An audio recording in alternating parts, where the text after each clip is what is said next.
On a une formation qui est vraiment en fait axée sur une organisation qui se fait sur les 3 ans, donc sur ce diplôme-ci.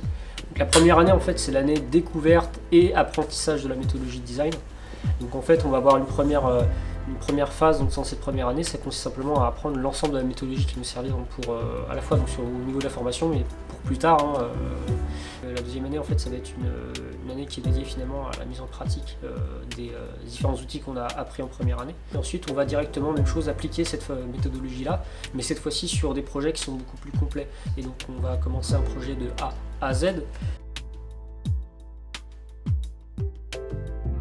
Alors, je m'appelle Hervé Le Bouffant, je suis professeur d'art appliqué. J'ai créé cette section il y a maintenant 28 ans. Au début, c'était une section BTS Design de produits et ça s'est transformé récemment en section DNMAD, Diplôme National des Métiers d'Art et du Design.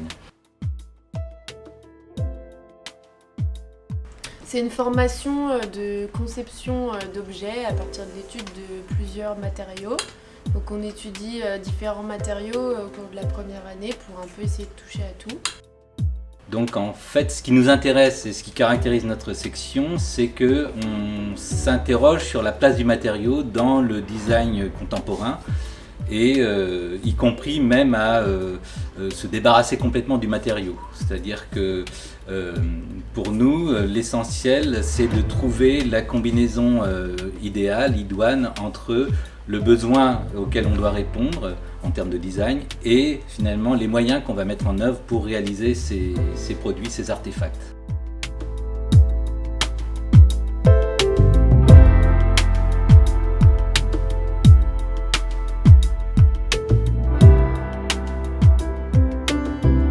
Qu'est-ce qui nous plaît le plus dans la formation ?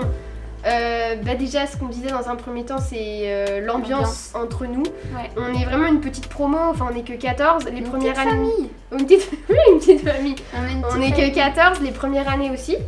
Donc on est vraiment pas beaucoup, donc c'est ça aussi qui fait qu'on s'entend super bien. Enfin, il n'y a pas forcément de concurrence.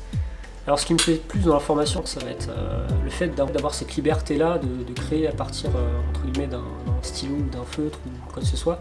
Vraiment cette liberté de création, c'est un peu cette évasion qu'on va avoir donc, dans le cadre des recherches.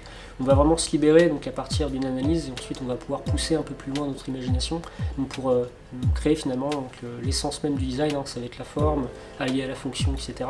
Il y a aussi cette chose-là que j'aime bien, c'est à la fin du projet en fait finalement quand on va devoir présenter ce qu'on a créé, donc en argumentant, etc. Cette notion évidemment de présentation, de communication que j'aime beaucoup aussi, parce qu'en plus un designer, en plus d'être créateur, finalement a besoin de soutenir son projet de A à Z. Ouais, au niveau des cours, pédagogiquement, on est plus sur des cours où c'est un peu nous qui créons par des cours d'atelier, les cours de conception, de créa et tout. C'est plus des cours où il n'y a pas un tuteur qui nous dit quoi faire ou des choses comme ça. C'est plus une formation où c'est l'élève qui est un peu au centre de sa création et de son cheminement. Et on a des cours de technologie pour apprendre un peu comment fabriquer un objet en tel matériau, comment on fond de l'aluminium ou des choses plus techniques. Alors, je suis Freddy Carco, je suis enseignant en sciences de l'ingénieur et j'interviens en DNMAD comme un peu le monsieur techno du DNMAD. Donc j'interviens en technologie, où on voit les matériaux et leur mise en œuvre. Donc derrière les matériaux se cachent les matières plastiques, le métal, céramique et j'en passe. Ensuite j'interviens aussi en atelier de création, où je fais du suivi de projet en modélisation 3D. On réalise aussi des maquettes avec un peu d'outillage, impression 3D, découpe laser, thermoformage et j'en passe. Les conditions sanitaires ne s'y prêtent pas trop en ce moment, mais j'organise aussi des visites d'entreprise pour faire en sorte que les étudiants voient un petit peu ce qui se passe dans la vraie vie.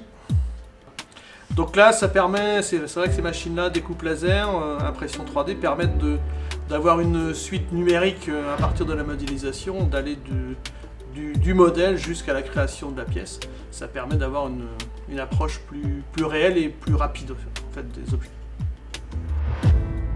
On a une semaine de cours qui est divisée avec des cours généraux, de projet, de l'expression plastique, Ouais. la techno. Et la On peut technologie. pas oublier la techno. Bah oui.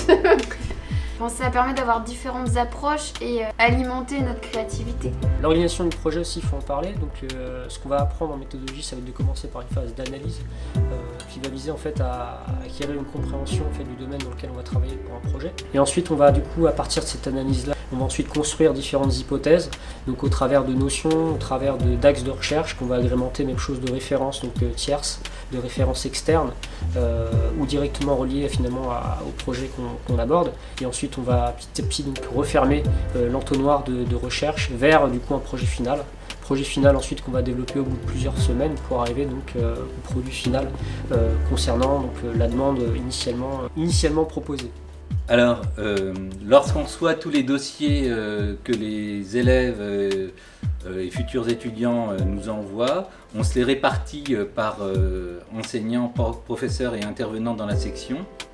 Et en fait, on regarde évidemment, comme de coutume, le niveau scolaire.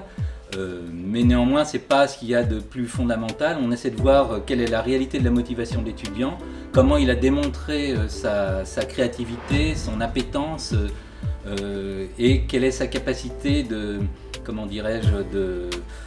d'autonomie, d'indépendance, de prise en charge de son propre destin scolaire en quelque sorte. Voilà, c'est l'essentiel.